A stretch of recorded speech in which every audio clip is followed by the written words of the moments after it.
Kendrick Lamar.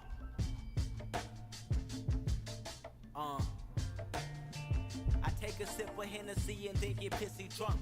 I ain't a drinker, I'm a thinker, call it what you want. But if you turn your back, know that you just missed your chance to witness the realest shit that's ever been told to man.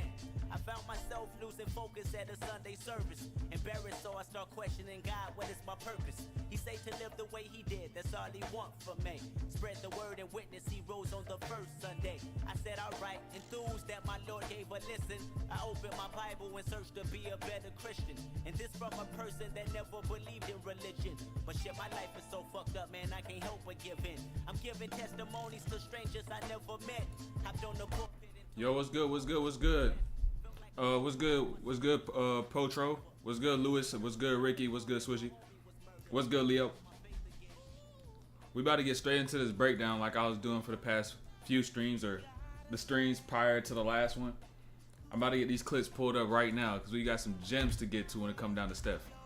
We probably about to be watching Steph for the next like 2-3 streams. Actually, nah, probably like next 2 out of the next 3 streams actually, because I got a Draymond Green breakdown that I'm gonna do from this same game. I just couldn't do it today. I have all the clips I need. I just couldn't do it today because those clips, like I can't memorize all those clips. Like it'll be like 20 minutes of clips or like 15 minutes. That's just a lot. I can't do that in one stream. So I'm gonna probably do that next stream ish. So stay on the lookout for that. It's gonna be a Draymond Green. It's the same game, right? The same game you see right here. Steph dropped 54 against the Knicks, right? The same game.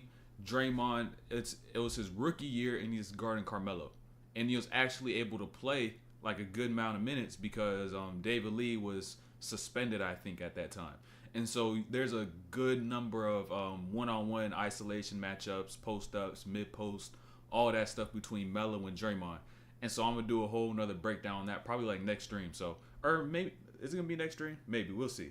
But yeah, I got a whole nother breakdown defensively about rookie year Draymond versus Carmelo. So that's gonna be a good one. But the one we got today though, was Steph 54 back in 2013. I be watching old Steph and I be thinking about new Steph as well. And the difference in maturity, that shit is light and day, bro. It's crazy. Even like looking at like 2016 Steph, right? And seeing Steph now, or even like 2017. So I still think Steph is the best Steph that we done seen. The only thing that changed about his game is the amount of good looks that he'll get because of the people that are around him, not because of him.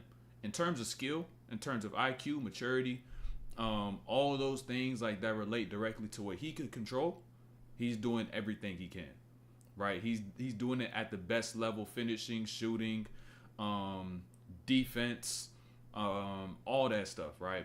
Handling as well, like his hand don't even fall off any drop off. Might have had lost a slight bit of speed, but he improved in terms of physicality and pace, so kind of makes up for that just because you get older.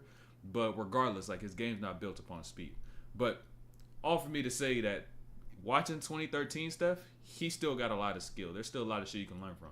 But I'm probably going to continue to watch games just going forward throughout the years with Steph because there's a lot of shit when it comes to playing on the ball, playing off the ball that y'all can learn from. So, yo, what's good, lad? What's good? But let me get these clips pulled up. I already got, yep, I got that there. I'm looking gonna make this Instagram post, and then we're gonna get straight to it. Look, you're gonna make this Instagram post right quick. Give me 1 second. Post on the story. Let's go. Let me pull up a clip right quick.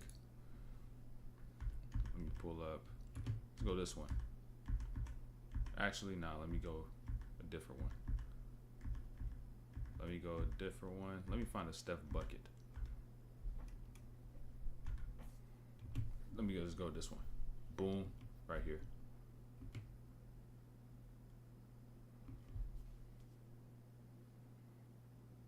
Steph 54. Boom. Boom. I'm not gonna get distracted by that. Gonna go here. Then I'm gonna go there. And then someone else sent a message. Hold on. Who was it? Lewis. Lewis. Hold on. Give me 1 second. You're talking about outwitting the devil. Hold on. Let me talk about that for a second because I seen it, but I forgot to say something about it. Give me 1 second. We about to do so many throwback breakdowns this summer. It's about to be crazy. Up until the the Olympics start, and then after that we gonna get right back to it though. So many OG breakdowns. I may rewatch a final series, or probably like two final series. Now that I think about it, I'll probably rewatch two finals. I was thinking about going to 2022 and rewatching that because Steph. I never really get the chance to break down Steph in the manners as to which I should in the past, and the opportunities that there is just because there be so many games around, but and also with their lack of success lately. So I kind of want to turn back the clock so you can pull all the gems from their system when it was the best. So we're gonna probably watch a lot of that. What do you think about True Height? What's True Height? What's that? I know something about increasing your vert. When you start off, you get a big boost, and when you're up there consistent, your vert doesn't go up as much. Why is that? It's a plateau. It's a plateau. It happens in it doesn't happen just in vertical jump. It happens in all skill sets, right? To where you made a good bit of progress, but then the methods you're using, the habits that you're using, the process that you're using to get yourself to that point, you practically emptied the tank on what that could do. And so now you got to look at what you've been doing and see how you could refine that to improve what you can improve those little intricacies within that skill. So basically it's kind of capped out, right? The process, the routine that you have is capped out, and you got to adjust to it. You got to figure out what it is that you could change, what's been well, what have you gotten the most of, what little thing could you introduce here, and ultimately that's going to be able to put you past that plateau. It's just that when it comes down to that, you'll see so much success early on, especially getting to where you were, and it's going to take a little while for you to realize, oh shit, I'm at a plateau. I'm stuck. Like I've been flatlined damn near, right? I've been seeing way less progress. I've been at the same level for a little minute. And so that's when you got to reflect. That's where you got to reassess and be able to change your process, to find new information, new knowledge that's going to be able to help you push past that. So same thing happened with me and my vert. That's why it took me I started my jump journey like November 22, and then I didn't get my East Bay till May 2024. Because I went through the plateaus myself. Like I wasn't gonna go buy a program and then be like, oh, this and that.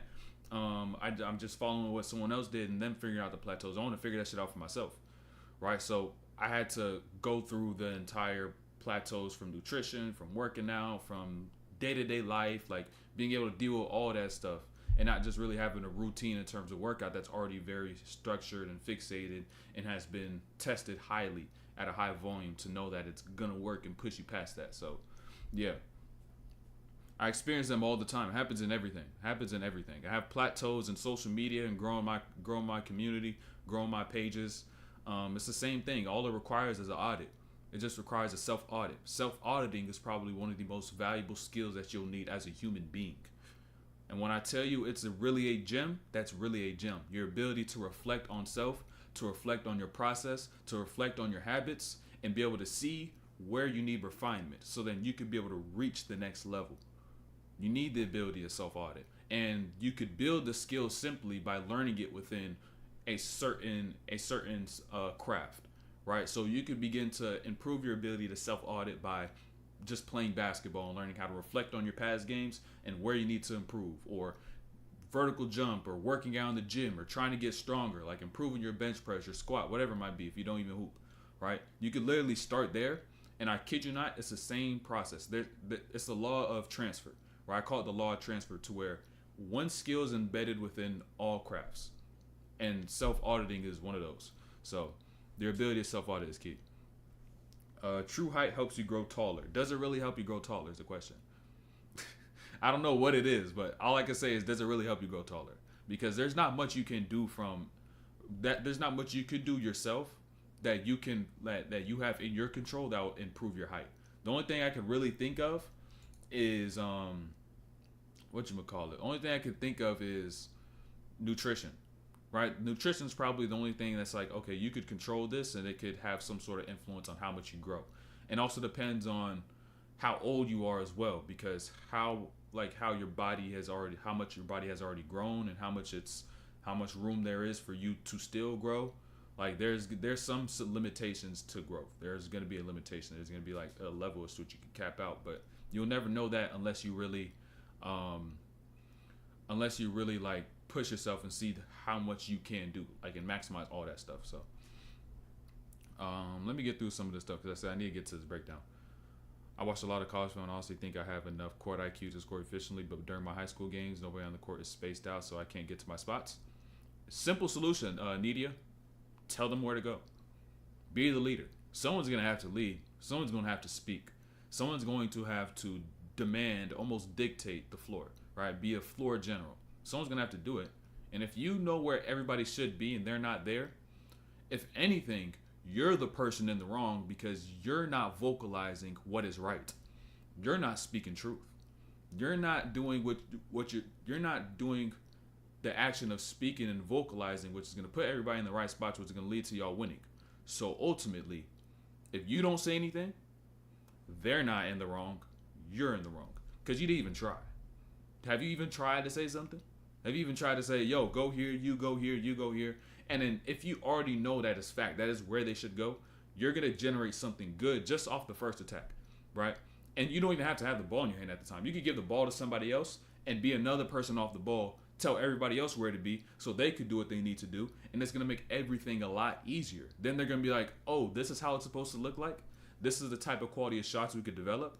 If we all just be in these spots, like he just said, everyone's going to do it because it's going to make the entire game easier for everybody. It's going to make your ability to score, your teammates, your other 3 teammates at that point, it's going to make it easier for everyone.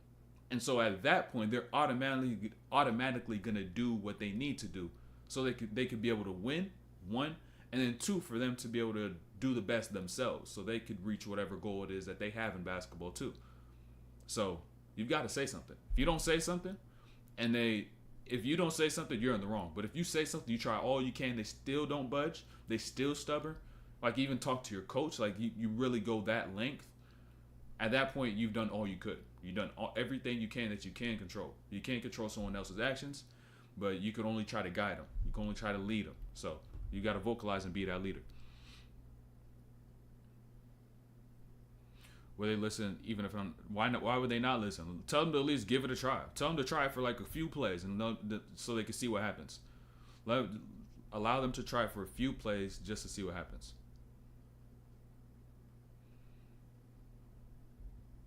Not the PG in the center, and whenever I have the ball driving up the court, I tell them to space out, and they do it. Yeah, exactly like he just said. He's a center, tells people where to go. They're gonna do it.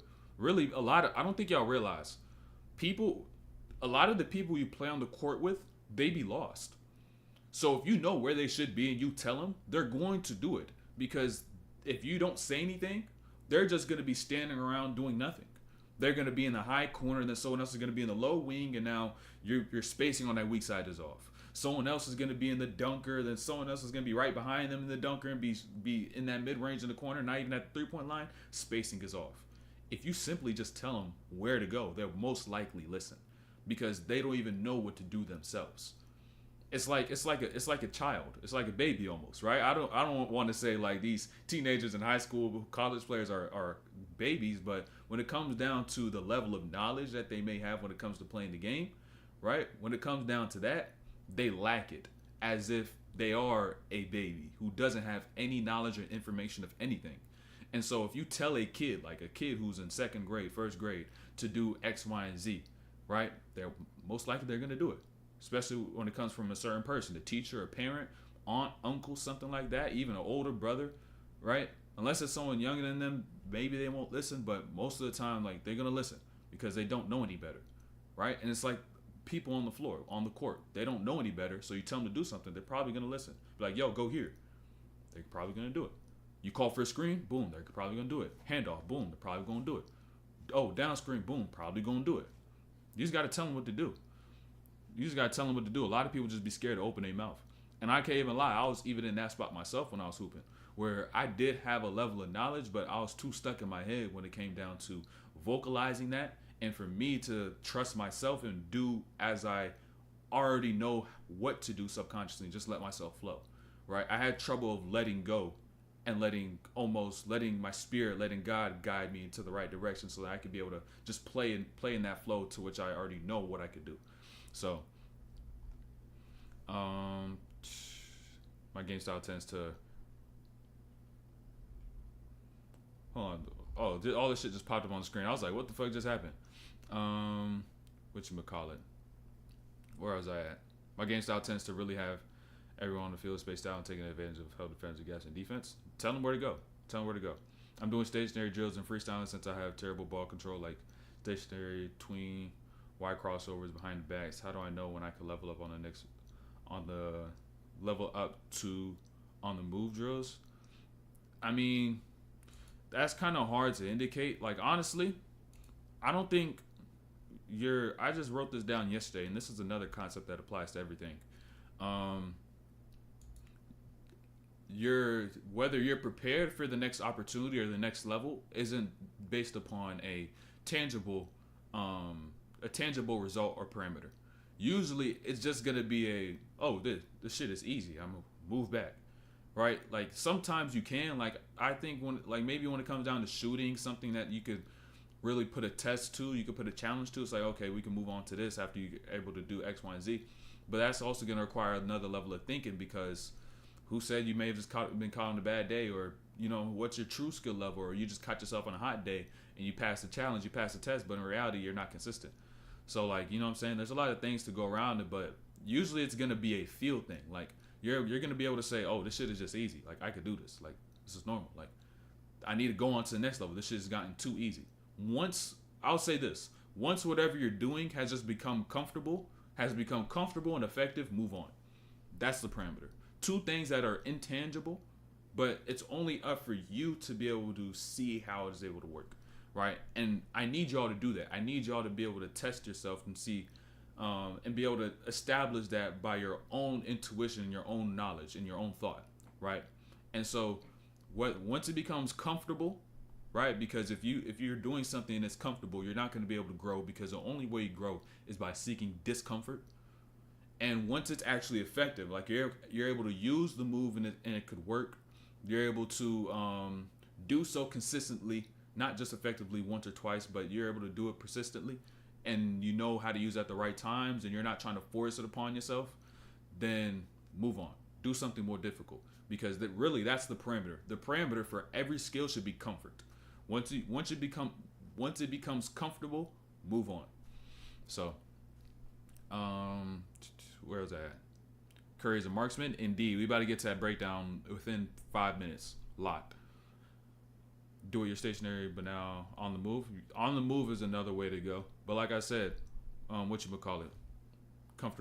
That's the parameter. Comfortability. And it will still take it to the rim and yell when they should be, telling them where they should be. What? Hold on, give me 1 second.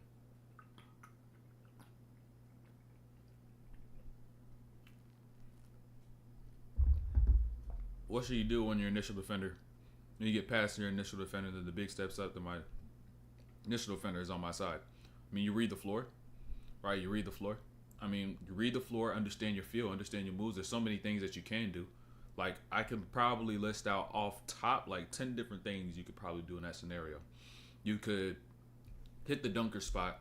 You could bounce past the dunker spot between the legs from the big who steps up, because the next person's underneath the rim, the other person's going to the weak side corner. You could jump past and then wrap it around to the person on the dunker spot. You could see that person step over, they drop down from that weak side from that corner, and then maybe you could now throw down to that wing, because the wing defender is now dropped down. Boom, that's 4. You could go off a float off 2 to the right hand. You could either go to a same foot, same hand float, boom, that's 6. You could get to a side step, boom, that's 7. You could then change pace and hesitate, so then the big drops back, because your defender who's on your side begins to go forward. Now I could get a lay, boom, that's 8. Or you could kill your drive, circle it back out to the perimeter, boom, that's 9. Or you could kick to the strong side corner, or you could get to it, or no, actually you could get to a stop, pivot, and kick back up to the person who was in that strong side corner, boom, that's 10. It doesn't matter. Like, there's so much shit you could do. Like, it just depends on the feel and what you see at that point in time. Then you just do it. That's 10 things right there. I just listed out. It just depends on the feel. I'm having a hard time scoring and getting past defense with quick feet. What's your strength? Play upon your strength. And then you got to think of ways as to which you could take advantage of what they're giving up with what you could do. I'll say that, Ricky. Just maybe the game scenarios. I do stationary sometimes just to get the feel of the ball. I rarely do stationary drills nowadays. I rarely do stationary drills. Like it may be if I really want to focus on a certain aspect of movement, of ball control, but for the most part, I don't do stationary drills. But there's a point where I was doing it a lot because I needed it. I needed to learn how to control the ball in a manner without moving my feet, because learning how to dribble and keep your feet in sync and all that, that's a whole skill set in itself. A lot of people don't realize you have to, in order to be a good ball handler, the ball needs to be in sync with how you step with your feet. If you don't know how to keep those two in sync, you're probably not going to be a good ball handler, because the dribble and the step, or the step is going to take you where you want to go, but the dribble with the basketball, it's the basketball. It's what you want to score. It's what you're making a play with. So you need to keep it in sync with how you're moving your body. And a lot of people don't realize that when you make a certain move, your foot should step in a certain spot. And it's the same way for every single move. And you must be able to keep that in sync at all times. So, Steph, best player to you? I mean, I can't tell you anything otherwise.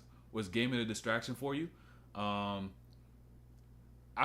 would say yes, it is. I would say yeah, because I would say it could be a distraction on the fact of I could be doing better things with my time that provide more meaning, right? I could be more intentional with my action rather than playing the game, right? Because I've the last game I was playing was The Last of Us Part 2. I was like 60% through the game, and I probably haven't touched it in like a year and a half. Like, I kid you not, like a year and a half. Because I was like, I could be more intentional with what I do with my free time, and I could be more intentional with what I do on my streams, which is why you don't see me streaming in game. Like, I could game, right? I was good as shit at COD when I was playing consistently. Good as shit, like when I was playing a lot of games, I was playing 2K and all that shit. But I realized that when you begin to just game a lot and you indulge in a lot of entertainment, that indicates amusement. And the word amusement stems from, if we break apart the word amusement, right, you just take the foundation of the word amuse. Muse means to think, a means against. So it means against thinking. And that's what entertainment is. It stops you from thinking. And when I stop thinking, I'm not able to grow into a higher level myself and be able to figure out what I need to do with the assignment that I'm here to do. No knock to anybody that does game. Maybe that's a part of what they're here to do. Maybe that's a part of their purpose. For me, it's not really that. And so if you ever do see me game, I don't know if I even would. I'm going to keep it a bean, but I don't know. We'll see. I don't know. But yeah, for me it was, because I know I can do a lot better things with my time. Discord fam, I'm gonna peep Discord off stream. Be taking dummy long. Be taking a lot of time because I got to get some videos uploaded to the school community as well. So gotta get some videos uploaded there before we or after this. So I'm practicing ball handling forward for years, but whenever I'm guard, I try blowing by and always get cut off or stripped, even though I'm quick on my feet. I mean, ball handling, you'll realize that driving isn't about blowing past somebody, and it's about more so about being able to get through somebody most times. Like, you're not just going to be able to get 3 steps ahead of somebody and leave them in the dust, right? What's it's usually going to be most times is you're going to have to get through contact. I have a clip that I dropped. Go to my Instagram and look at the clip I made on Luka. Not my most recent clip, the one before that on Luka. Or no, was it even that one? No, it's probably like 2 more before that. There's a clip I have where I talk about Luka's angle on Drew Holiday when he attacks the rim. Watch that clip. It's going to bring a lot of context to what I'm saying. It'll bring a lot of context to it. Can't let the defenders know your tendencies. Fact. Better streams than Kai. I'll definitely say there's no debate as to which you could say my streams are not more valuable and more purposeful. There's no debate about that. I guess jacking up 800 threes a season and breaking 58% of them is evolving to today's NBA. That's a fact. Hakeem Olajuwon. There's no way that's really Hakeem Olajuwon. Ain't no way. What do you think with Jelly Lay? That's some flashy layup package shit that you really don't need. That's just the flashy stuff that will put in the highlights, but when you see someone actually get into the paint and just get a bucket, it's just a layup. You know what I'm saying? You shouldn't even try to do it. Like, you should just get better at just making regular finishes. I would say my strength is my handle with the ball, my mid game, I would say. Yeah. I mean, then you got to find ways to work around it. That's where you got to think for yourself. I don't want to be here doing all the thinking for y'all, because the second that I'm gone and I'm living my life, you're gonna have to solve problems for how many hours? I may stream for like an hour and a half for 3 days a week, so that's like 4.5 hours.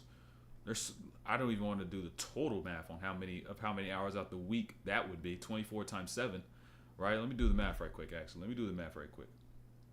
24 times 7. You'll see me for 4.5 hours out the week out of 168. That's the hours I'm streaming. And then maybe I'll respond to Discord. So say you have access to me for maybe 6 hours. 6 out of 168. That's 3%. Yep, that's 3.57% of the time. So that other 96.43% of the time, you will have to be able to do the thinking for yourself. That's the vast majority of your life.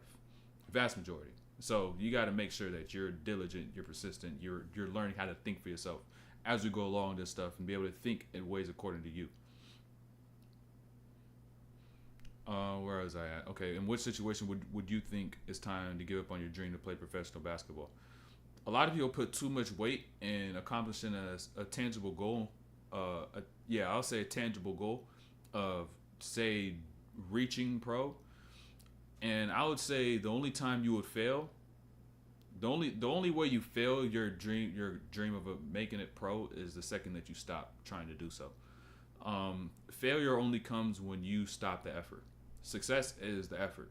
And I could guarantee you that I had the same dream of playing pro at a time, but that was a dream for that point in time. And when I was there and I had that vision, I wanted to get that accomplished, I was doing everything I can every single day so that I could be able to improve as fast as I possibly can, to be able not just to catch up to my competition who may be ahead of me, but surpass them. But most importantly, for me to be able to grow into a better version of myself, a better player, a better human being, right? From all the lessons I learned in basketball. And so I would say, when should you give up? I don't make your life decisions for you. I don't make your life decisions for you. You have decisions to make. You have roads. You have opportunities. It's up to you to decide. It's up to you to decide. Do I think Mavs will make it to the finals next year? No, I ain't gonna lie, I do not. Ain't gonna lie, gang, I do not. Gotta keep it a beam, man. Gotta keep it a beam. Hey, anybody who's just subbed up in the past 20 minutes or so, Spotted Gaming, Eric, Mr. Slayer, Calvin, Kwame, and Christian's IQ. Appreciate all those subs. Since I'm a strong, undersized point guard, not that athletic, not a crazy handle yet, I had these hidden, or alert boxes hidden. You said not at, where was I at? There I was. 5'7", 179 pounds. Who are people I should actively study? 5'7", 179. You stocky as shit. I'll say you gotta. Honestly, you don't.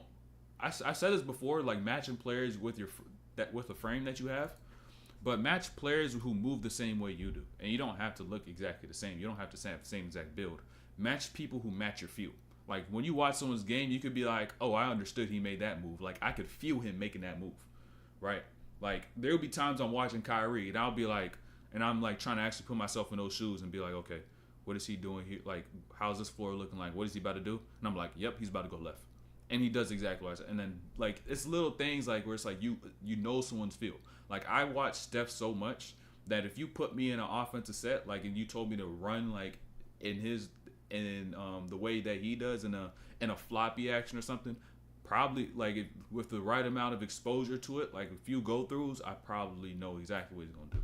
I don't watch it so much. It's like I know all the reads and all the little feels in terms of, do I flare out? Do I curl this? How tight do I curl? Do I curl on the three? Do I curl right off that screen? Do I curl and I get into a pump fake? Like, especially pump fakes. Pump fakes are one thing as to which I can't even tell you to read on it. You have to just build the feel for it. And I've done watched so much Steph in my life that's like, I know exactly when I should pump fake when someone's running at me a certain way because I'm the shooter when I'm on the floor. So just match somebody who who matches your feel, and you could just understand the moves that they make. You could feel their moves. Pre-game balance, strength, and ankle. Yeah, I'm going to. I was literally about to do that last time I uploaded in there, but I didn't get to it because I want to put a couple things together. Under the pain, how do I eliminate the fear of me thinking that a potential injury may occur? I mean, limiting, taking away the fear, losing the fear, not being fearful, boils down to your trust and your preparation, right? You just gotta, in time, you just gotta be able to trust your body. You gotta be able to trust your body and the preparation that you did to get away from that. What age did you start dunking? I was rim grazing in high school, so like I guess like 16, 17. But I wasn't really dunking till like like maybe the past year or so. You know what I'm saying? The past year or so when I said, all right, let me actually go and learn how to get my vert up. So I think Jose Alvarado's back steal, crafty move. What do you know about flow state? I know a lot about flow state. But the thing about flow state, it's something that's to it you can't really put words to. You can't really put words to it. Like you just there. Like you're not thinking. Like you just flowing. Like you can't. There's no words to it. Like there's no thoughts. Like imagine you doing everything perfect and not having to think about it. That's the flow state. That's how it kind of feels like. Like you don't got to think about shit. Where you're just able to see things, recognize it, bomb. You do what you need to do in any aspect of the game. That's a flow state. And it just feels automatic, like you just shot automatic, making plays automatic, moves, you use the perfect move at the perfect time. Like, it all feels like that. But the second you try to get conscious, or you try to get too cerebral with it, then that's where you kind of lose yourself and get out of it. Then you got to find yourself right back into it. That's why I be trying to tell y'all, sports is spiritual, man. A lot of people don't realize the spiritual aspect of sports. And I may even do like that's some shit I would really want to write about. Like I may even want to have a whole chapter in the book on that shit type shit. Shooting 10 shots from 5 spots effectively. I can't do 50 before school. I'm gonna try 20. I would say push yourself as much as you can. Do as much as you can in that little amount of time with exactly what you want to get better in. Intent is key. Where was I at? How tall am I? About 6'1". About 6'1". Or will you publicate a post of flow state? Probably in the school community. I probably do that in the school community. I'll probably do it there. Honestly.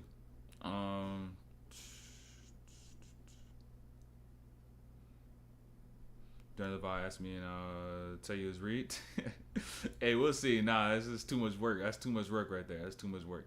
What do you think Zion will do this upcoming year? I think he's gonna be even better than he was this past year. I think he's gonna start the year like he ended last year on a strong note. He's gonna start strong. It's about consistency though. About consistency. I think he's going to actually start in shape. He's not going to get none of that slander. Like, he's going to come out the gate ready to go. I think that's what's going to happen. Because he got, like, when you get that little feel, bro, like, when you get that, how do I describe it? Like, when you just get that you get a spoonful of you get a taste for what it's like to be dominant, to be at your highest level, to be exactly who you envision yourself being. Like being at that level, like being at your best, you're like, oh, this you realize that shit's a drug. It's addictive. So like I feel like if he is attached to that, if he does feel that, and what he was able to do in that playing game and shit like that, and everything prior to like improving his play in that second half of the season, he's gonna come back. He's gonna come back locked in.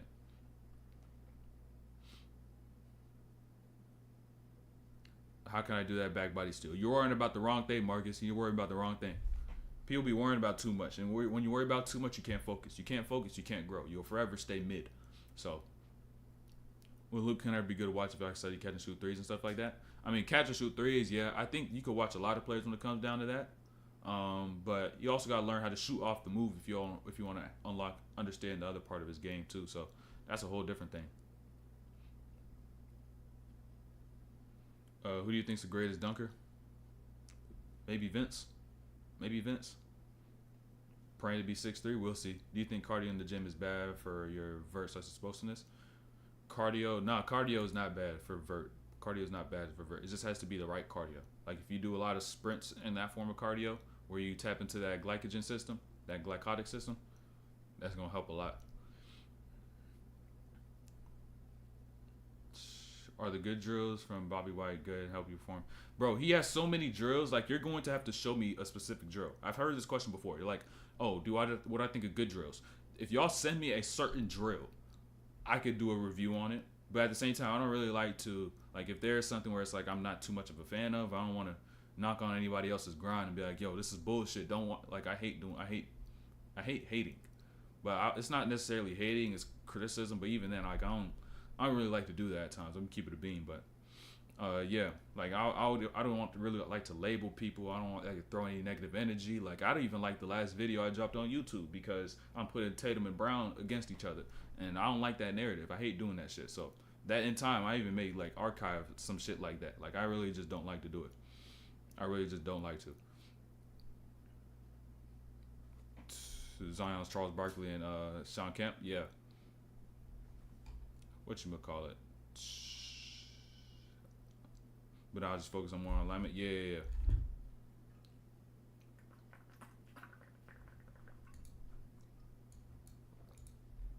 Let me say this though before we even get started. I do fuck with Drew Hanlon. I've done a good bit. I've watched a lot of his shit, tried a lot of shit that he's done. I fuck with what Drew Hanlon does. Paul Favorites, I fuck with what he does. Mike G, Drew Holiday's trainer, a bunch of NBA players trainer. I fuck with what he does. There are a few guys out there that's like, okay, I fuck what they do. Joe Buckets, Fred VanVleet's brother, his trainer. I've seen some of his stuff. I fuck what he does. Whatchamacallit? Yeah, I think that might be it off top, but there may be more. There's some there. I'm very selective with the type of people I watch and things I experiment from, and so flow state. The inner game of tennis is about flow state, but if you don't know how to control your own thoughts and your own thinking, then that book is going to be hard for you to be able to translate because you may start overthinking. Phil Handy, I fuck with what Phil Handy does. I fuck with his stuff.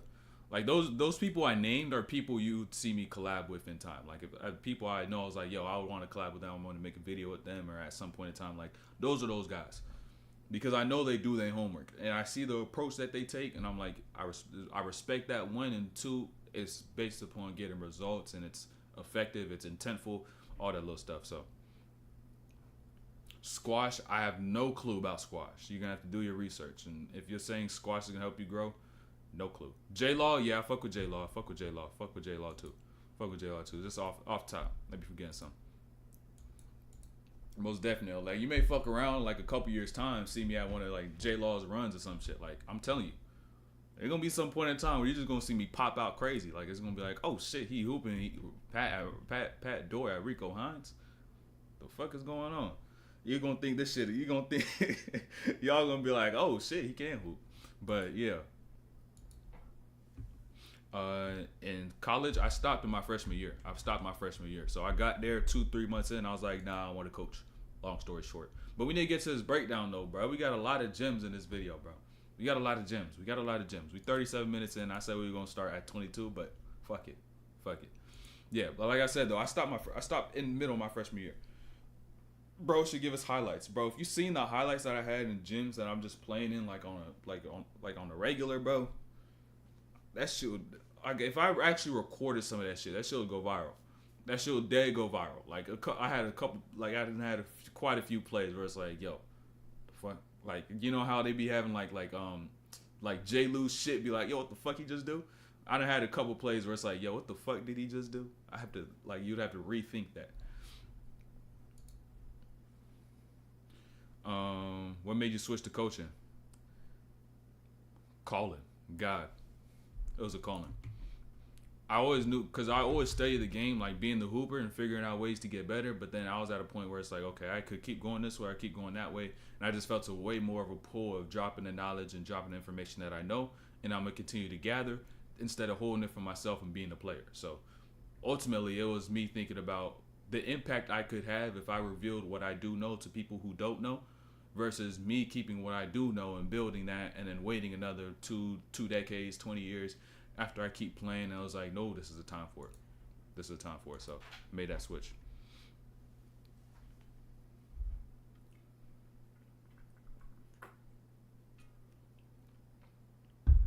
But let's get to it though, right? We got 8 minutes of clips. We got a lot of gems that's about to drop. Last message right here. For the things you break down and the points you make, do you think the players consider that stuff in real time, or is it a natural instinct? It's things as to which are known, but it's not read, it's recognized. So say I'm talking about a read in the pick and roll. A player knows exactly what to look at and what to look for that's going to signal what they're doing. They're not going to develop an entire thought. Like, they're not going to think in sentences and paragraphs and then make a decision. They already know what they're about to do because the research they did prior to, which is why I say recognition and not a read.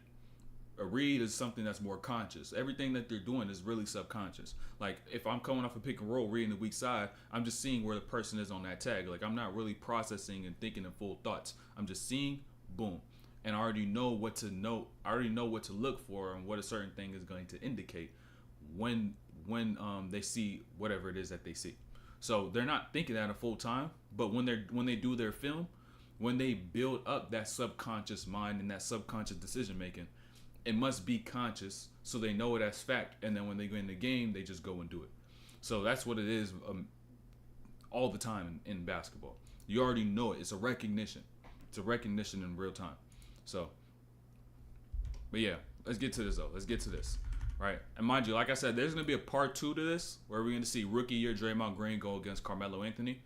And it's going to be a good matchup because it's just Draymond Green playing defense. He ain't got no bag. So, you know, he was just guarding Carmelo and ISOs and shit. So that's going to be a good video too. That's going to be a great breakdown. So first clip we got here. And it's also important to note before you start this breakdown, you got to understand that, mind you, for any of y'all people who are new to Steph, new to the Warriors, and like Steve Kerr's always been the coach, this 2013 game, this is the Mark Jackson era. This is where Steph began to build his confidence to be the Steph that we knew who he is today.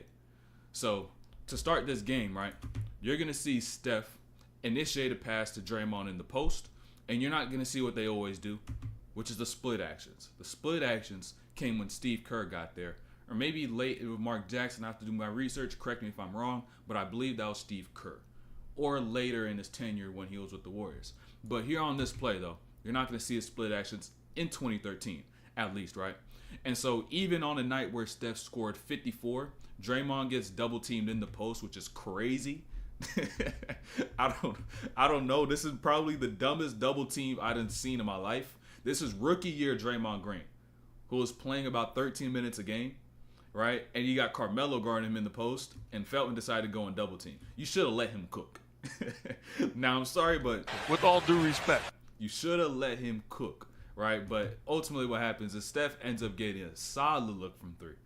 But unfortunately, it doesn't go down.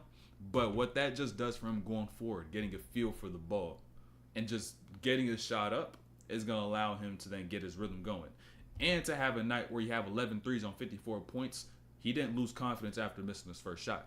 I see a lot of y'all ask me, you asked me and say, I have a problem when it comes down to missing my first shot, my first couple of shots, and I lose all my confidence. If you lose your confidence because you missed your first shot or two, that's only because you haven't put enough work in. Because in the work is where you build confidence and where you build trust. And in order for you to be able to trust the fact that you're going to hit your next one, you need to be able to prove it to yourself day in and day out by getting into the gym and also playing into the games so you can apply that and know it's effective. So if you have that issue, get in the lab. Simple as that.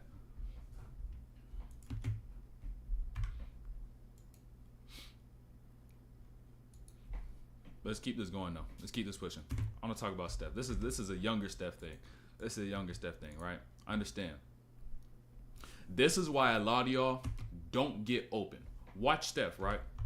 Watch Steph. He gives the ball to Harrison Barnes. He goes down. He's at 1 speed. He goes up. He's at 1 speed. He doesn't get the catch. He's getting denied. What happens? He tries to create separation and doesn't make any contact. If you want to get the ball, you've got to change pace and be physical and create contact. If you don't do either one of those things, you won't get open. Simple as that. And that's why the younger Steph, you will see that he shies away a lot from physicality. He shies away from physicality. He doesn't embrace pace because he's not knowledgeable of it. And by not having those two things, he's not nearly as efficient as he is today. Because now he's physical. Now he uses pace. Now he's embracing all those little things and know how to manipulate angles. That's why the Steph we see now is the best Steph we've done seen. And now they end up getting nothing out of this. Clay ends up breaking a layup, mind you. He breaks a layup. He started that frenzy in the second quarter, though. It was the second quarter. He started going dummy. Yo, what's good, Hanif? What's good? What's good? How I been? Been chilling. Been great. Been focused. Been locked in. But this plays a gem here. This plays a gem. Oh my gosh. This play in transition. This is something as to which y'all got to really pick up on, right? Utilizing gravity. So just pay attention. Start to finish. Start to finish, right? So you got Carmelo on that miss, right? So you got Golden State out on the break. Watch what Steph Curry's about to do. He stops, changes his pace, and he waits for Draymond to do this.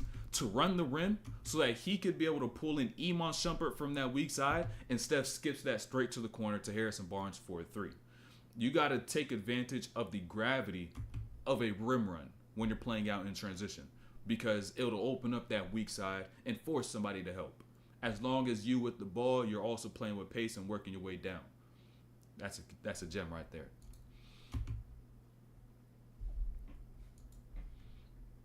And now another transition play. This is another gem.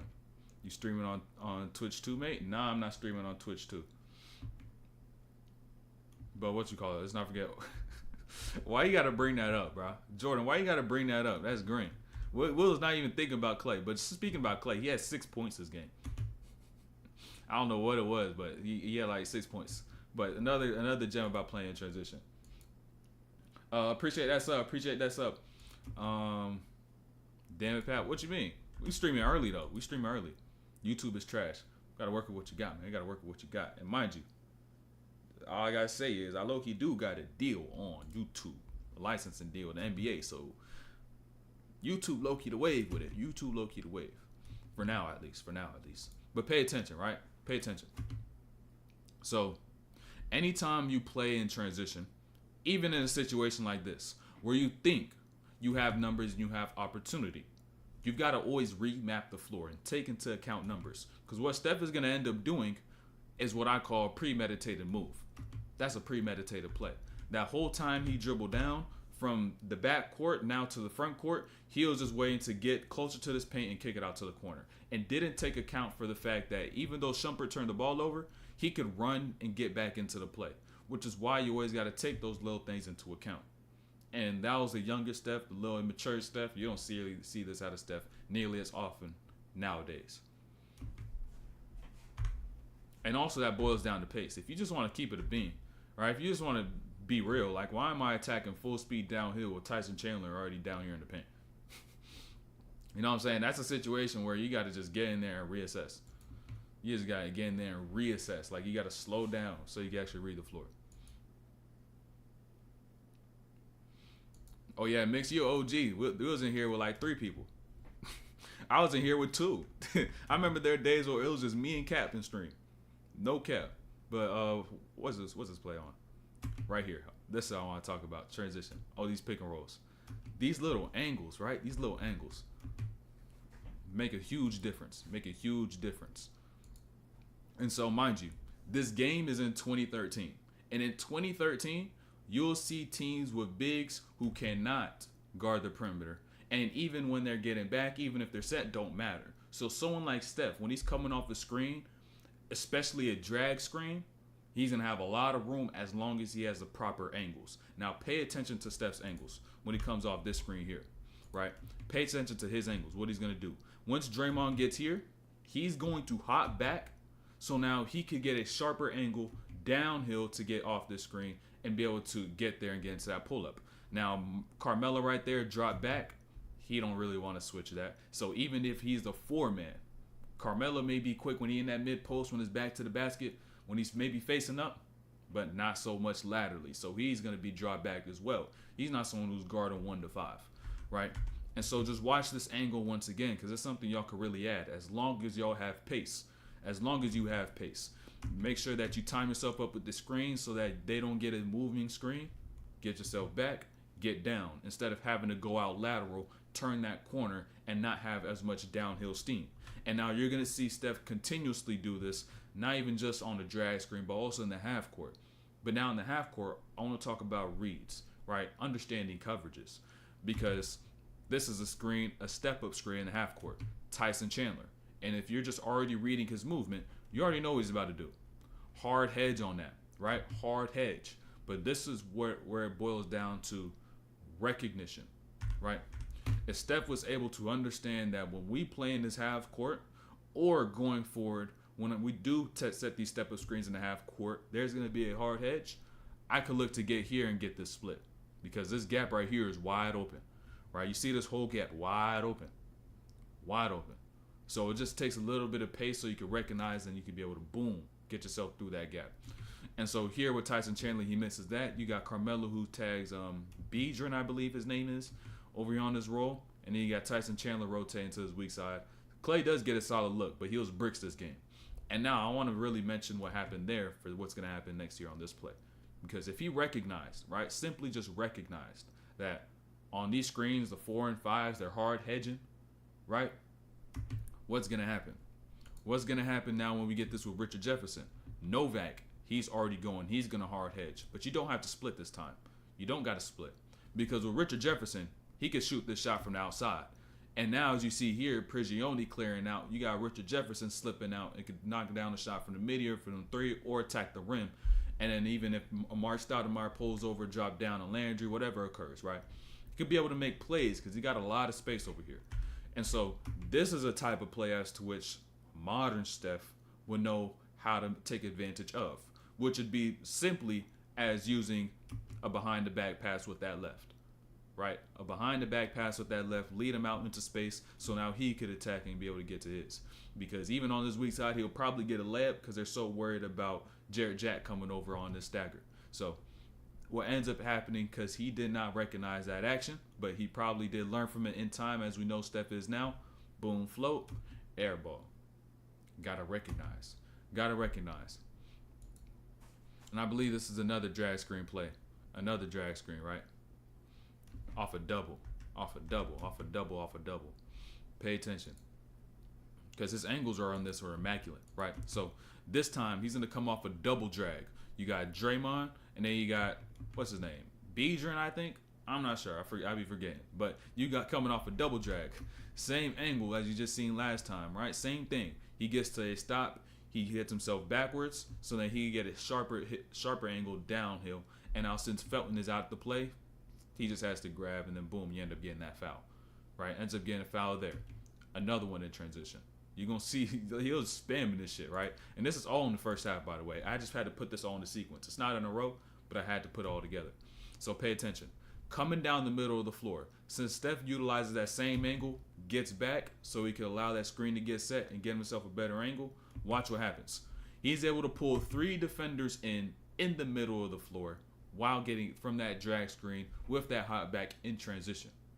And so now at this point, it's easy plays. You got 3 on you.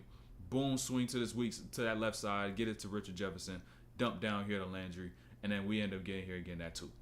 Easy basketball, right? All built off of him getting the ball in the middle of the floor in transition. And mind you, it doesn't even have to be off a drag, right? It doesn't have to be off a drag screen. You could just simply cut the floor or work your way towards that middle, and I guarantee you're going to pull some people in. And if you don't, you'll probably have a lane to the rim. So take advantage of the middle of the floor when playing in transition, really because the defenders don't have time to communicate on help responsibilities, and they don't have time to really think about it as well. So take advantage of it. Now defensively, this is where the little bit of lacking was coming. You got to also read on the defensive side of the floor. You got to read, you got to recognize what's important. Let me start using the word recognize, as a matter of fact. Let me start using the word recognize, because pay attention, right? So on the defensive end of the floor is where Steph, even at his frame, whether it's now or it's when he came into the league, he's got to make sure that he plays the game smart because he doesn't have the size. He's got to make sure he plays with position. But at this point in time in his career, he don't really got that knowledge point, right? And so in situations like this, cross screen, of course, you're not going to switch this. Now you got Carmelo getting down here to this post. Raymond Felton on this back screen. You got to take that into account. You can't stay attached to everything, right? You cannot stay attached to everything. And so if you just read the defensive side of the floor and you recognize Felton sending a back screen for Tyson Chandler, I got to tag, right? I got to tag so he can't get this lob. And you got J.R. Smith who's up on this wing, on his right wing. So Klay Thompson can't help. So now you're the one who's got to tag. And now you allow it easy too, right? Not even just there, but even while you're here playing a zone. Playing a zone in the situation. And where Steph is, you got J.R. Smith, who once he gets this pass, you got to get out to that outside. But watch where Melo ends up getting to. Like I showed you in transition, he gets to that middle. He got to the middle. He's got Clay. He's got Jared Jack worried about him. He's got Steph worried about him. And now on Steph's part, J.R. Smith, we can't leave him open. J.R. Smith, he's going to burn us, right? And so instead of helping in here and allowing JR to get this pass and be able to get this shot, what he should have done, if you're playing the game smart, is that once even Melo does get to the middle, allow Landry to be the help. Allow Landry to step up, and you still take away JR and force this pitch from the middle straight to Iman Shumpert in that corner, because Iman Shumpert is not the shooter that J.R. Smith is, right?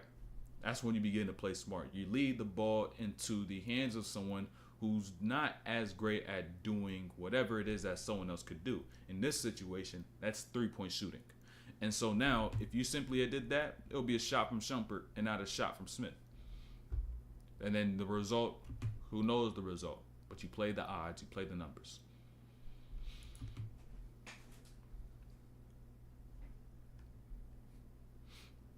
And now let's get to his buckets. Let's get to Steph's buckets. You're really about to start locking in. This is where you're about to see the threes start falling, the floaters start falling, the buckets start adding up. So pay attention. A lot of y'all don't even realize this when it comes down to playing off the spot up. So notice, Clay ends up getting the switch with Raymond Felton, right? And so for J.R. Smith to go and help in this much, kind of crazy. Off of Steph, you're going to take advantage of that every single time, right? And so even when Steph gets it, all right, Shumpert, you're on the closeout. You got to understand, these defenders can't think this fast, right? So even when Steph fakes a pass, he bites, J.R. Smith is gone, rotating to that weak side because that's his responsibility, right? And so if you just take advantage of this fake pass, when you see a defender decide to go and close out towards the passing lane for you to swing, it's going to open up this lane for you to go and attack straight on.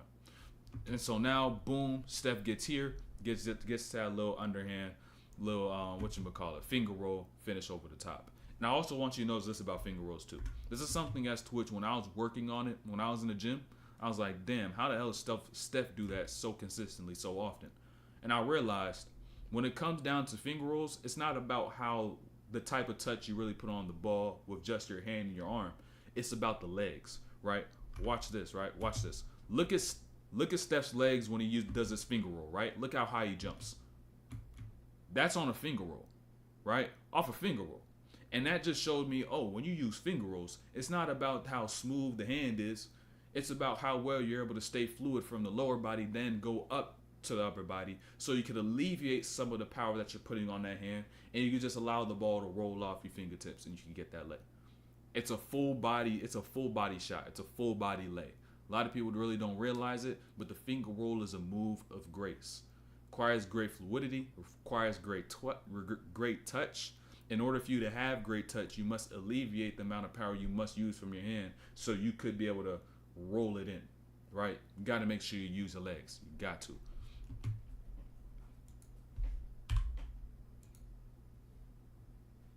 What can I do to get better at defense?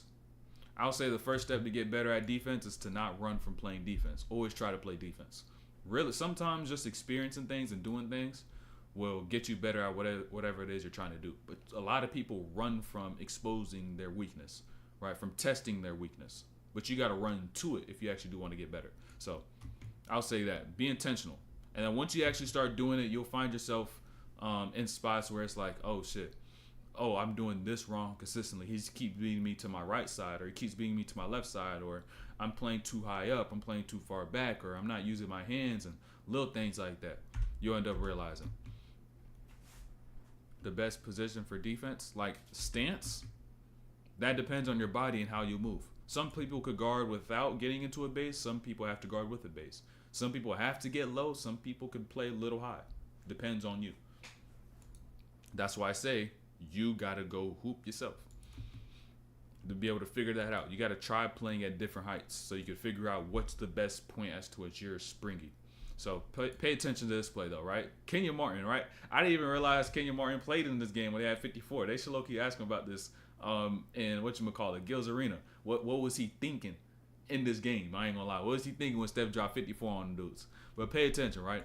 Sometimes, in order for you to play good defense, All it takes is a head turn. Watch Kenyon Martin, right? He has Clay. He turned to the right side just to be able to recognize I got Prigioni to my right.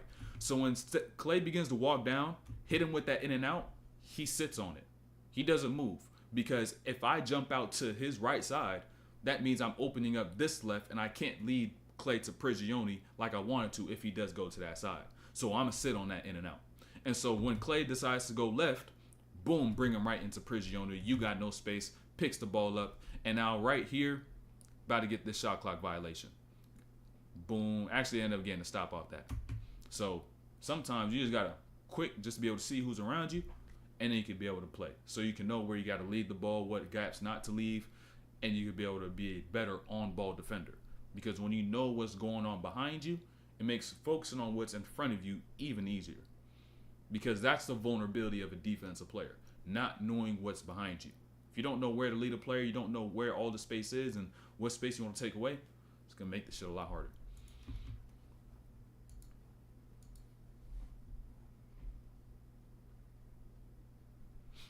Now peep this pickup right here by Steph.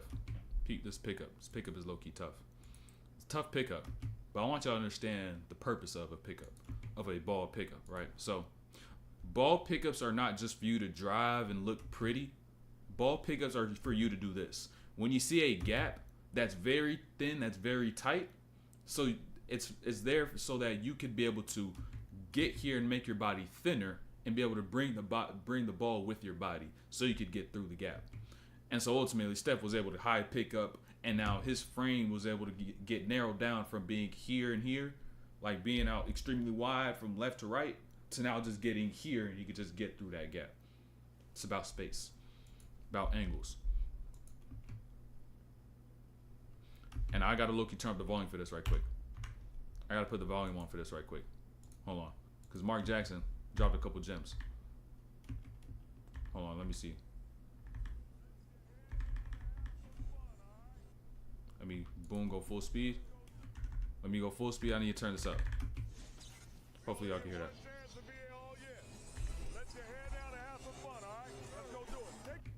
Let me turn this up. All right, boom, let's rock here. I need you to hear what he says, because this is going to bring context to the next play. Right? It's going to bring context to the play that's going to happen directly after this, right? And it's crazy to think, right? This is really crazy, right? So pay attention, right? It's crazy the fact that Mark Jackson has not got an NBA job again after what he's been able to do with this Warriors team. Because watch what he does. Listen to Mark Jackson, right? Listen to Mark Jackson. Get one chance to be all year. Let your hair down and have some fun, all right? Let's go do it. Take your shot. Take your shots. It's the bright light, gentlemen. Embrace that thing. We got to put a string of stops together. A string of stops. The Warriors are playing in Madison Square Garden, and he said, go have fun. He practically said, go have fun. Shoot that shit. Have fun. Don't worry about shit so much. Play your game, right? And by doing so, Steph at this point is going to end up scoring 54, but he has not yet to hit a three. And at this point in the game, right, realize, at this point in the game, 9 minutes left in the second, Steph has yet to hit a three. And the first play out the timeout from that wired, this is the play that they run. Watch. Steph sets the screen here, Prigioni. He gets the switch. But notice the timing, right? Watch his timing. As the step-up screen gets closer, Steph decides to leave out. Because now Prigioni's going to realize they're running a ball screen. Our coverage is a blitz, is a hard hedge, right? And so now Prigioni turns around. Oh, somebody needs to get that slip. And so he goes to get that slip, and so does Kenyon Martin on that weak side, because Kenyon Martin always looking for what's going on and trying to blow these plays up. But now they got two on the ball for the second time in a row. And so now what happens, Steph is open on that weak side, Richard Jefferson on this screen, Steph in that corner, boom, he gets that bucket. First three, after being encouraged by Mark Jackson, in that timeout prior to, has the right play calls and is able to get the best out of his players. It's kind of crazy. Like, he ain't get no job. He still don't got no job. That's wild. That's wild. And now Steph really about to start going dummy. Right from that point, right? Understand. From that point on, this is where Steph really gets busy. Prigioni on the ISO. Watch Steph's pace, though, right? Watch his pace. I need you to see this in full speed. I need you to see his pace in full speed right here. Right? Watch. He's just going to walk him down. Walk him down. And I kid you not, you got to understand the power of walking a player down. Because when you decide to keep your pace relaxed, when you decide to stay poised, it doesn't alert the person that's in front of you. So it's not going to make them think you're about to go, whether it's a drive or a shot. But if you're able to master that slow to then quick, whether it's on a shot or it's on a drive, defenders are going to have a tough time defending you and staying in the front. Now defensively, hold on. This is a play. This is a hell of a play. This is Richard Jefferson. This is not Steph. Steph's going to get something after this, but I gotta mention this, right? This is a high level play. So pay attention. Pay attention, right? So notice. Melo's got Clay in the mid post, right? He faces up. Watch Richard Jefferson on his weak side. The second that Melo gets into his trigger step, because he's going to attack baseline on Clay, watch Richard Jefferson. He now floods to this block and forces Carmelo to skip that to that wing. And as a result of that, when Melo gets the ball back, Clay gets better position, pokes that ball from behind, and now Steph is able to do what Steph did for this entire game, which is burn him from three. High level play by Richard Jefferson. He timed that flood. Forced that skip, forced that second touch. Clay got that steal. That was really an entire play just done by Richard Jefferson. And he ain't get no stats for it. Not in the box score, not anything.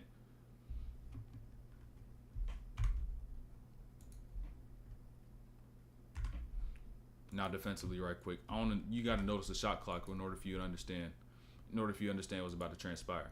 So, right off the jump ball, right? You got 5. Steph is on J.R. Smith. And now Steph, all you got to do is stand front. Great defense. Great defense for that 5 seconds right there. But Steph is also leaking out right after he play defense. And watch what he's going to do, right? Watch what he's going to do. Since Steph got down the floor quick, and now Clay on that cut, Steph just got something as to which y'all don't even think of. All of y'all want to think about, let me get a switch on the ball so I can attack and get into an ISO. Steph just got an off-ball mismatch. He ain't get an on-ball mismatch. He got an off-ball mismatch. Because now that he has Carmelo, he's not accustomed to guarding someone on the perimeter, staying with someone who moves that quick, and he gets loose and gets a 3. And that's how Steph be burning people. He gets off-ball mismatches. And then he just moves. Because people are not going to keep up with him, and their habits are going to tell him the opposite of what he does.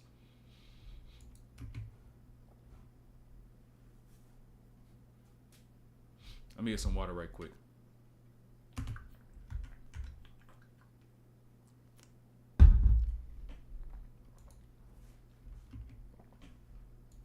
And now another thing about Steph playing off the ball. Y'all got to take these gems. Because what makes Steph so great playing off the ball is that when he gives it up, he's not going to be eager to get it back. And what he's usually going to do when he gives it up is hold spacing until now. Because watch what Steph now does. When he sees that there's an advantage, when they got them in rotation, this is when he gets active. This is where he begins to move. And now with that ball getting to the middle, he lifts, forces that closeout with J-Kid, and now he has better angles to attack this closeout. And now he can get himself into that middle of the floor and get into his little float. You got to get active at the right times. Sometimes your responsibility is just to hold spacing. But the second that you begin to get numbers, when you got the numbers advantage, that's when you begin to say, all right, how could I move? How could I navigate? How could I be able to make sure I'm able to maximize when the ball gets swung to me? That's when you got to really make sure you're active.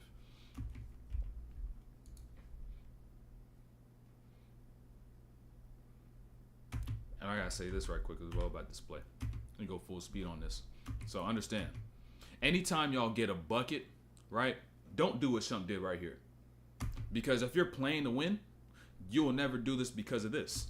Then you got to run and get back. The person that you're guarding has an opportunity. And now you just put 2 on the board. They just put 2 on the board. You just evened out the game. You created no room of separation. Right back to exactly where you were the possession prior to. So the work you did defensively, it'll add up in the box score. It'll show there. But when it comes down to winning, that's the team aspect, the points that are on the board. If you just simply put effort to get back, you could have limited that too and create some separation possibly. If you actually gave yourself a chance to get a stop in the half court.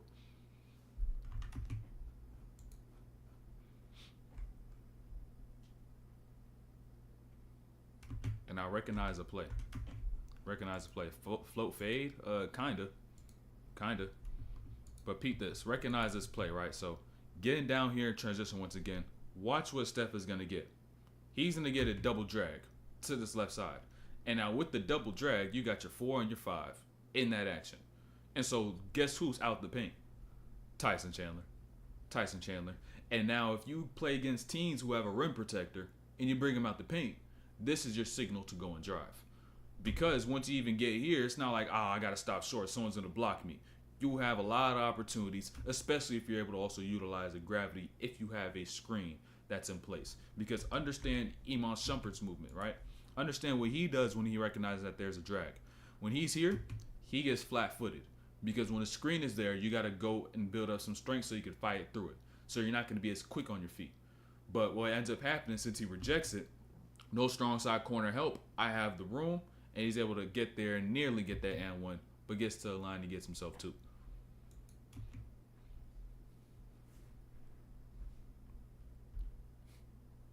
And now notice this.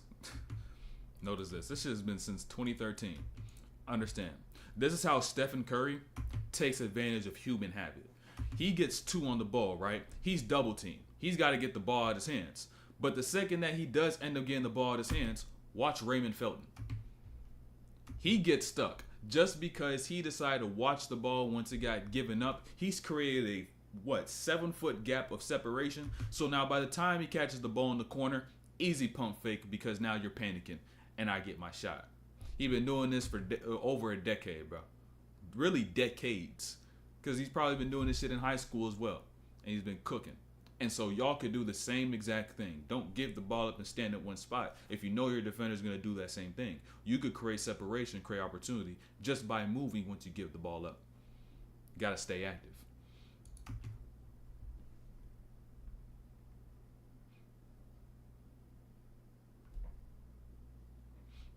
And out here too. This is another drag. This is another drag screen. Pay attention. But it's just about angles. And I don't think y'all even understand how to play around angles of the 3-point line and how that could work to your advantage. Because pay attention, right? So, once again, coming down in transition. Steph, boom, get past Iman right quick, right? And I know I'm going to get these drags. And when I get these drags, the person that's guarding the screener is going to be dropped back, right? And so, the same tactic, the same thing he was doing before. Get myself back so that I could get myself forward. But now he's able to get himself right onto that line because pay attention to where he stopped, right? Pay attention to where he stopped because he knows, since he knows he's going to get this, I stop short here, wait for that screen, and now I just move out now lateral. I have the option if I want to go downhill, but now I know there's going to be a drop, so I can take that shot anytime, right? And that's just an understanding of coverage. This is something he's not even going to think about when he's playing in transition, right? So plays like this, I really need y'all to understand.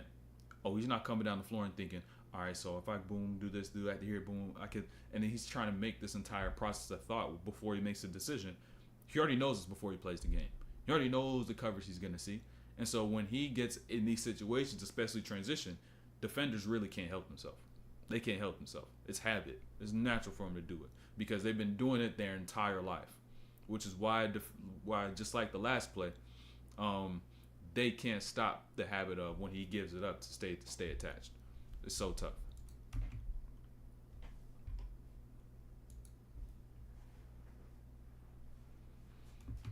And out here too. This is a back-to-back play. Pay attention. A lot of y'all need to do this if y'all point guards, right? So as a point guard, this is something y'all can take advantage of, which is working yourself from one side, cutting the floor to the other side. And now you need to understand responsibilities as well. Because the second that now Steph has cut the floor, this is the weak side, this is the strong side. Strong side dunker, strong side corner. And so with the strong side dunker and corner, or block, where Draymond really is, not even down here at the dunker, they're not really going to play help from that strong side. And so now when Steph gets left, it's just him versus Felton. Him versus Felton, left hand lay, he falls down, gets up quick though. Unlike some modern players by the name of, let me not even say it. Y'all should already know. That's why they just lost the finals. And so now when Steph gets back to his defensive side, right, watch what he does. Notice how, since he decided to actually get back up and get up quick, watch what happens. Mislay right there by Iman. Raymond Felton tries to get it out.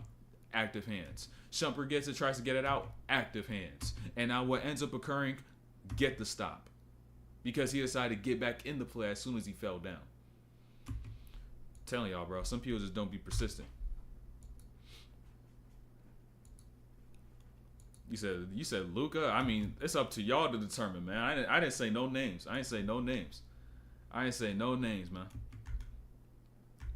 But pay attention. This is 2013, by the way. This is 2013, and you still seeing plays like this. It's crazy that they've been doing shit like this, but then this is really what's gonna fuck the league up. You said Kai. You said Kai. I mean, I don't know about Kyrie so much. But I still ain't say no names though. I still ain't say no names. Watch this though. Watch this weak side. Even since 2013, the Warriors knew they had some shit on their hands. Watch Jarrett Jack, right? Watch his weak side. Watch Jarrett Jack. He knows Steph is coming down this right side with Clay behind him. Come bring the ball to this side. I'm a screen here. Make it harder for Smith to navigate around. And now Klay Thompson's able to face a better closeout. And they will get that reversal on that baseline. They've been having this.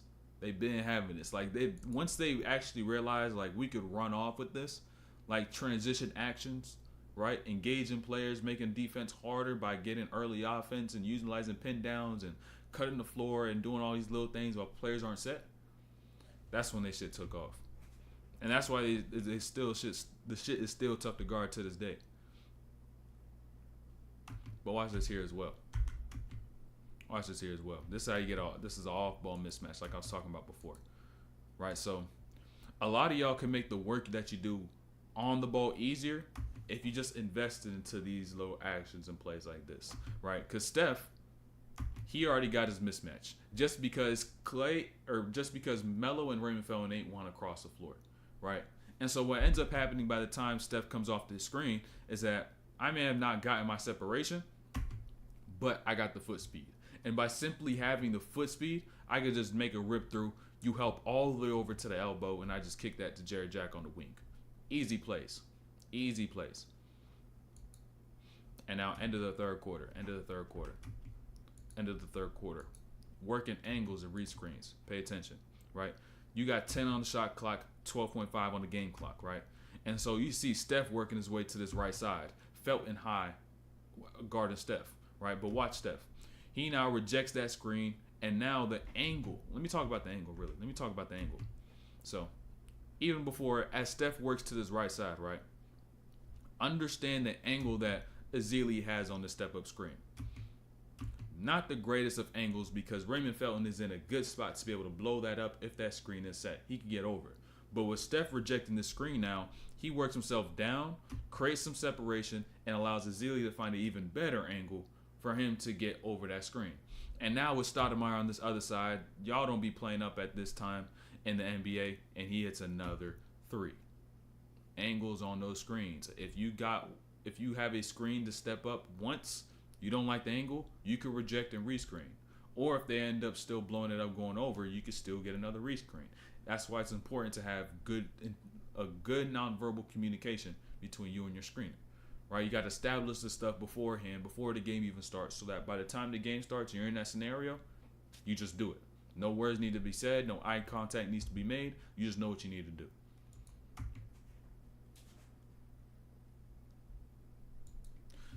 Kyrie is better than Curry. Curry's a product of the Warrior system. Kyrie's a product of his own skill. Hey man, everybody got their own preferences. But can Kai inside the system? Good work. Hey, appreciate the support. Co-Clash.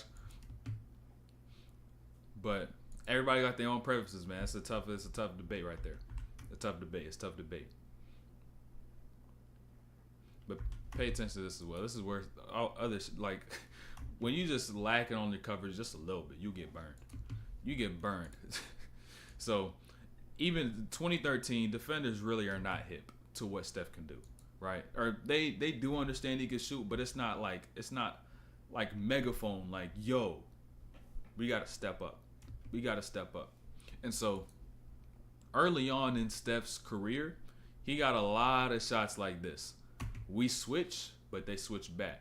And when teams switch back, that's why I think in my perspective, if you can already shoot threes, this is why you just need a little range beyond the line that you shoot at, right? This is why you just need a little range. So if you're already a good three-point shooter, you should add a little bit of extra range for situations like this. Defenders switch, but they switch back. They go under, you hide behind the screen.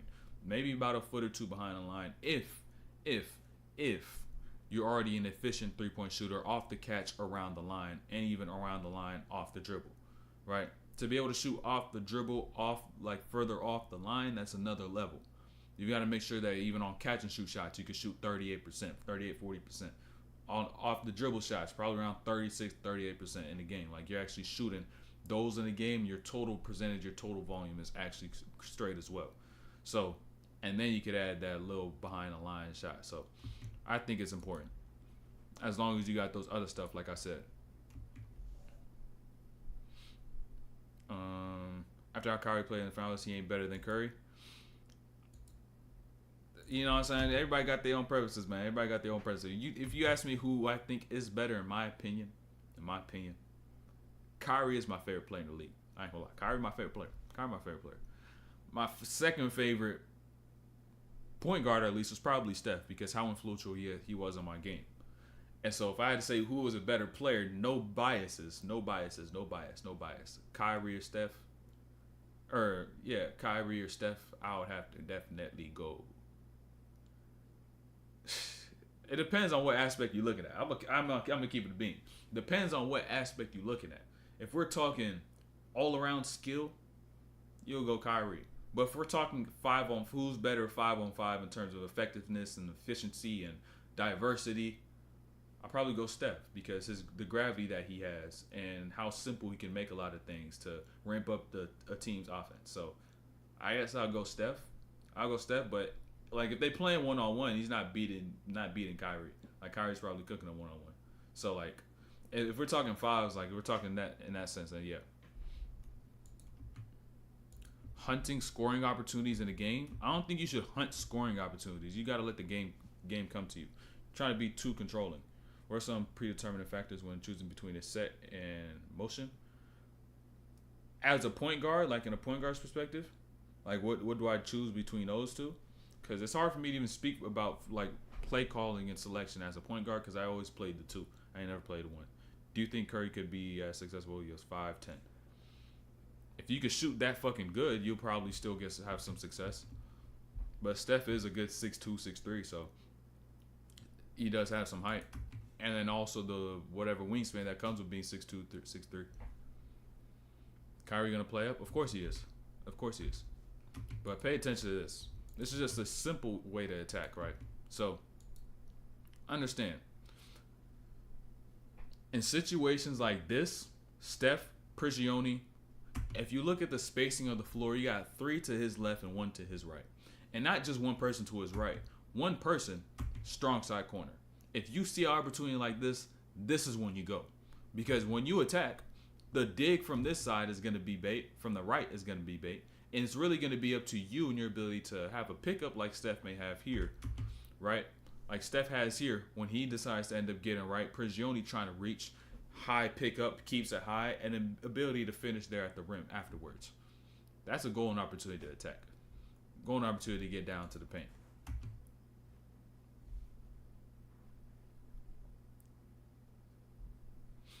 Also, peep this. This play is tough. There's nothing for me to break down here.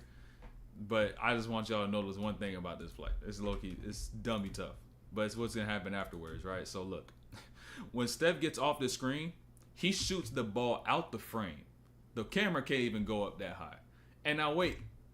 Moonshot that shit drop. Notice this replay, though, right? Look. When Steph shoots this, look at Kenyon Martin. What the fuck? That's literally the face. He was like, who the fuck? How the fuck he hit that? That's one of those faces. That's one of those faces, bro. The type of shit he was saying, I was like, dog, this nigga not missing. Dude is not missing. How do you know when to run the ISO? Worried about the wrong shit, man. I'm trying to tell you, in high school, you rarely gonna run an ISO. Like, it's gonna be some point in the motion, some point in the set as to what you're gonna go. And it may seem like an ISO, but you just go and make an attack according to what you see fit. Like, how often do you see somebody bring the ball out? All right, come on. You're worried about the wrong stuff. You think about the league too much and think about the best players. Like, you're thinking about the 1 to 2 players who in the NBA, mind you, who do call ISOs. College, do you ever really see ISOs? I'll see somebody who's 6'10 with someone who's 6'1 on them in college, and they don't run ISO. I'm not saying you stay, and I'm also not saying that that's a good thing not to do so, but if it's a part of the set and part of the way you play, it's like you're not really going to be in high school just being like, yo, clear out. It's not really a thing.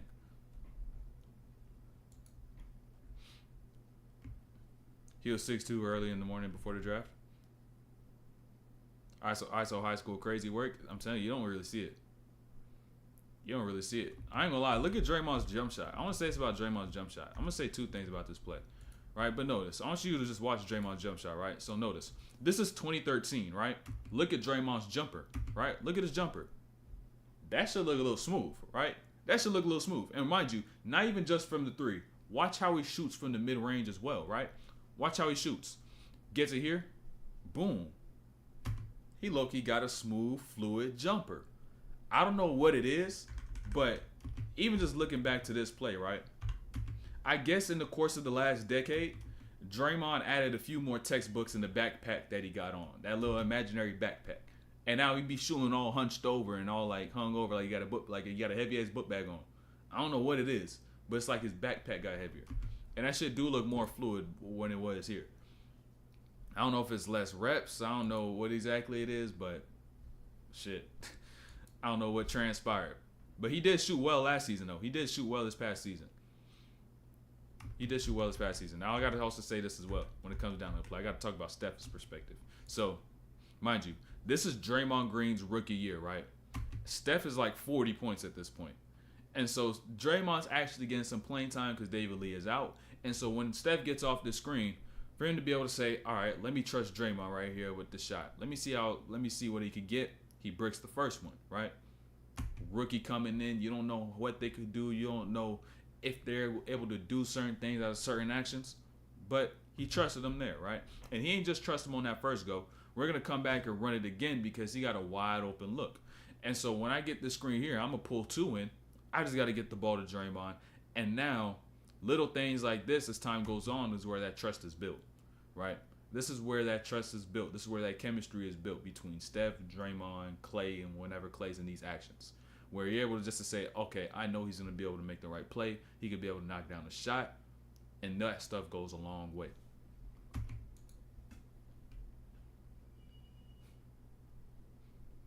Now notice this here. I'm talking about double teams once again. I'm talking about double teams. Pay attention. So, really about Draymond as well. But notice this, right? Once again in transition, Steph gets off these screens here. And notice, since Steph is hot as shit right now, he got the ball for triple threat. He got no space. Watch Tyson Chandler, right? This is the perfect time you should cut. Watch Draymond. The second Chandler goes, he goes right behind that. And now, boom, he could find a gap to make that pass. You got to time it. As soon as they go, you go. Immediately. Don't waste no time. Don't sit there and be like, yo, throw it up here. They don't have that angle. If that angle was there, they would have thrown it. But they don't have that angle. You got to go and actually cut to the rim so they could probably have even better angle, and you could get a layup.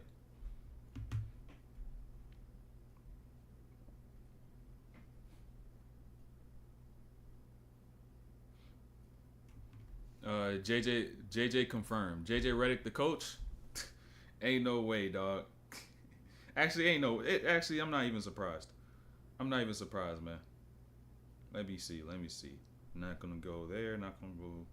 JJ Redick. Deadass, yo. I don't really see nothing crazy right now. Let me go to Twitter. Let me see what the fuck was put out. Yo, that shit wild. This is waiting for the finals to go up.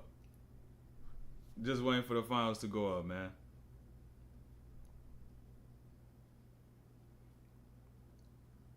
That's low-key crazy. To actually think like he's actually of course we knew it was going to be the option, but like to just see it transpire, it's gonna be very interesting.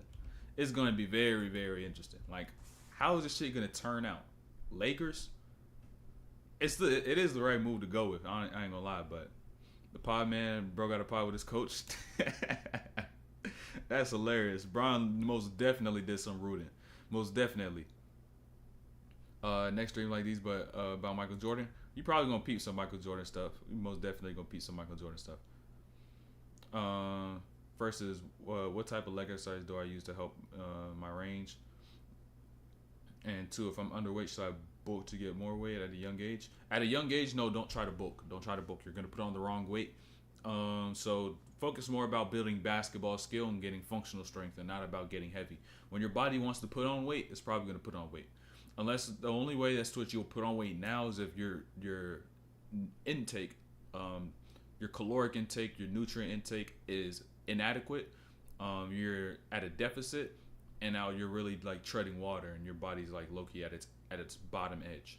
And so make sure you just get enough protein. Get like 0.7 grams of protein per pound of body, or is it per pound? Yeah, per pound of body weight. So if you weigh like 100, 150, or really try to match your body weight. I would say try to get at least like 120, but try to match your body weight as close. Get as close to your body weight as you can in protein per day, and get it clean. And the first one you said, workouts and exercises. Join the Discord, top of the description. In the description, you'll see a Discord. You'll see a community, in the school community, and the Discord. Go ahead and join both if you're really locked in. The Discord is free. I actually lost like 8 pounds since September. I wasn't really eating very much at that point. Yeah, that's kind of crazy. 8 pounds is crazy. I lost 8 pounds doing a 3-day fast, but not 8 pounds over the course of some months, just because my intake is so inefficient.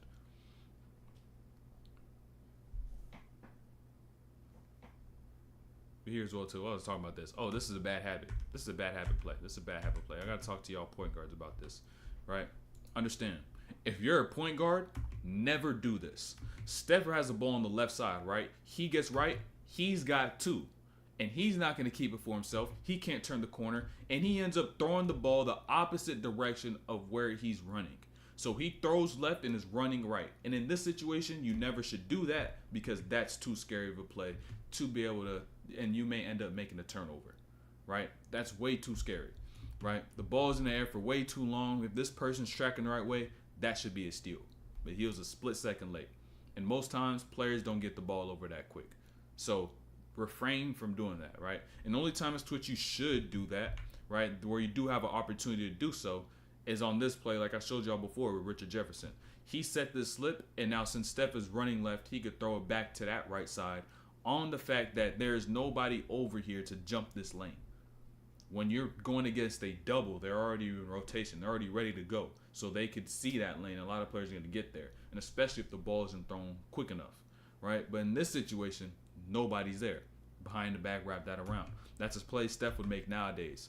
So I just had to show that. If you're a point guard, don't try to do that, especially against a double team. Don't run to the right and try to hook it the other way, because the ball's going to be in there too.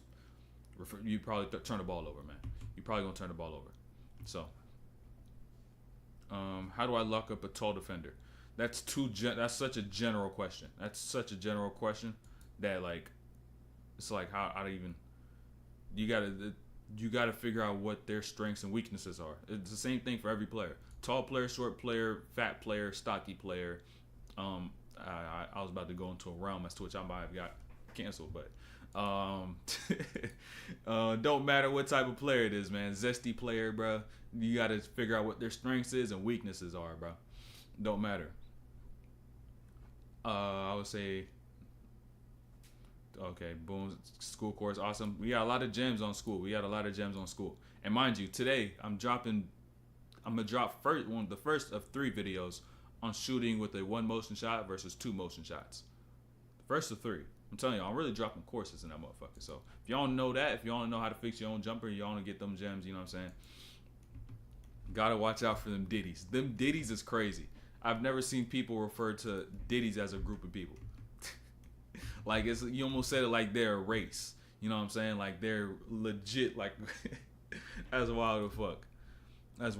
But peep this, right? I just want you to understand Steph's rhythm at this point in time of the game. Watch his rhythm at this time of the game, right? So understand, right now, Steph is on the heater. Boom, pull up 3 transition, knocked him, good. And this play right here is tough, right? Watch Steph, right? Watch Steph. When Steph catches the ball, his chest is faced towards the baseline. When he ends up turning, he goes 120 degrees over his left shoulder in a matter of 2 steps and is able to get up, get balanced, and get that shot down and hit nothing but net. That's what makes Steph elite. That ability from his lower body, from the ankles and his feet, to have the mobility and the strength to be able to turn that far to over his left side, and then also from his core and the rest of his body to be balanced and stable to then get into a good shot. I don't think a lot of y'all understand that the level of mobility that you have in your ankles will also determine how well you can shoot curls. I'm probably gonna really get into that topic in the school community. I'll probably make some videos on that, but that's a gem. That's one thing I really realized when it comes down to shooting curls. Ankle mobility. Ankle mobility.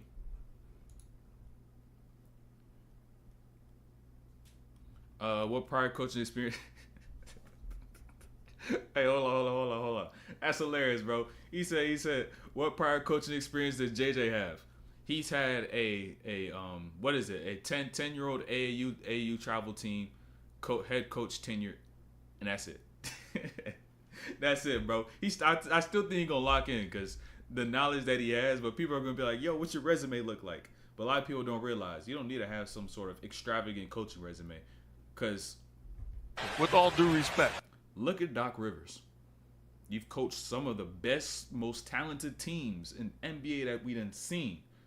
And he continues to get jobs and has only got 1 ring despite all the teams he has coached for. At this point, you know what I'm saying, there's going to be some anomalies. JJ Redick might be an anomaly. You know what I'm saying? There's also a lot of knowledge and a lot of gems to which he has not put on his pod that he does know. Right? That he probably ain't put in the podcast with Bron that he does know.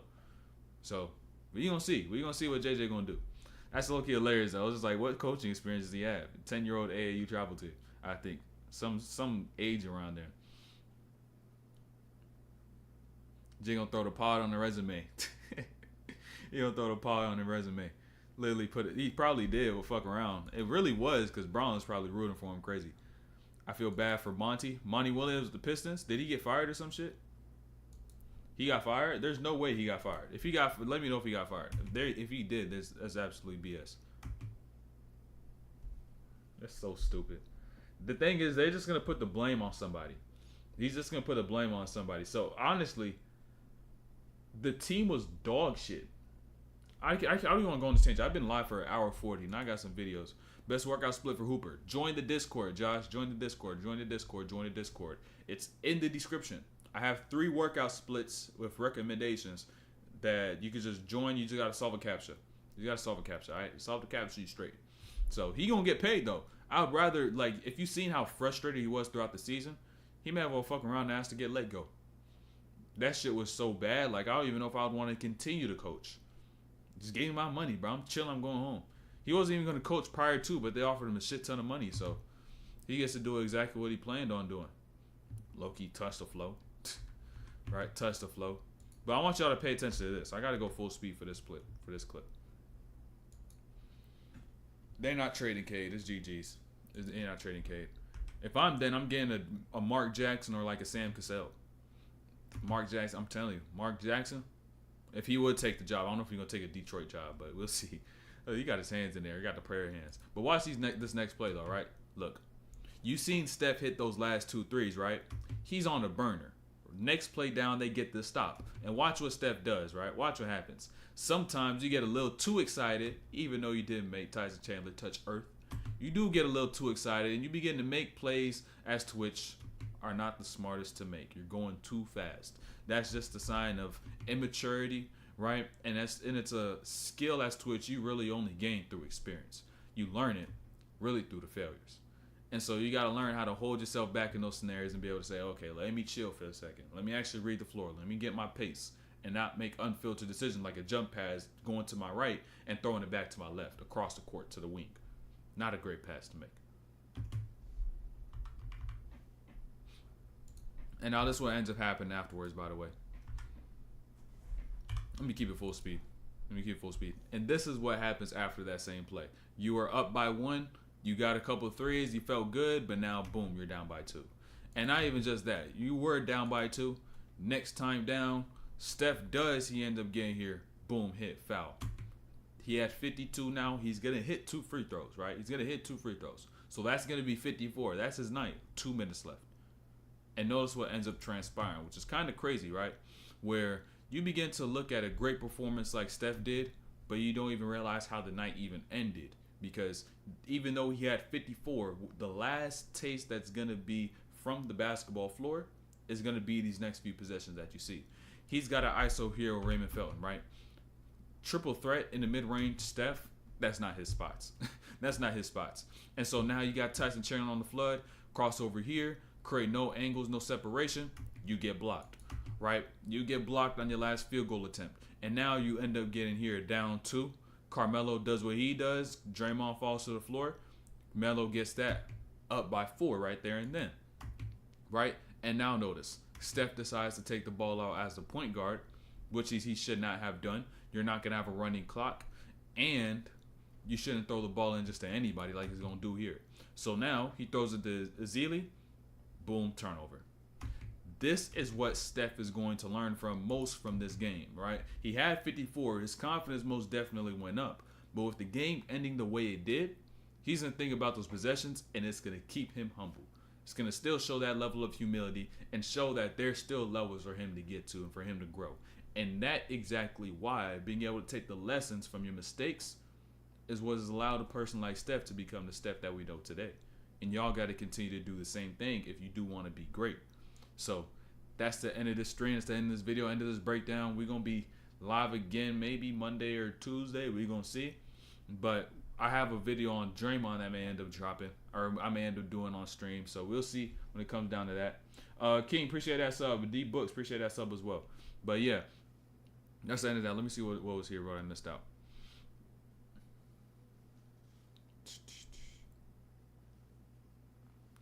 When you're excited, you can't make mistakes. Yeah, because you begin to almost buy. You get too excited almost. Like you just get too excited to the point where it's not like you're already thinking before, but you just bypass any form of thought that would be subconscious, and then you begin to make foolish plays.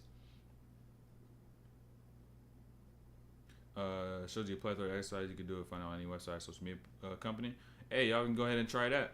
Go ahead and try that. But yeah, learn a lot. W stream, leave vids. Hey, appreciate y'all for the support. We on the road right now. Not the 40K, not the 50. We're on the road to 100. We locked in. We're on the road to 100K. So make sure y'all subbed up. Make sure y'all like. Make sure y'all comment. And make sure y'all stay tuned in for the live streams because we locked in this summer. Only person watching hoops during the summer is Pat. You know what I'm saying? Only person watching hoops this summer. That's the only place you're going to find hoops. So make sure y'all stay tuned in. Make sure that y'all sacrifice y'all present self and invest into your future self. And do everything you need to do to get to where you're here to be. By the way, check the links at the top of the description. Go ahead and join the communities, join school, join the Discord, join all of it so you can get even more gems and discipline or regret. You choose.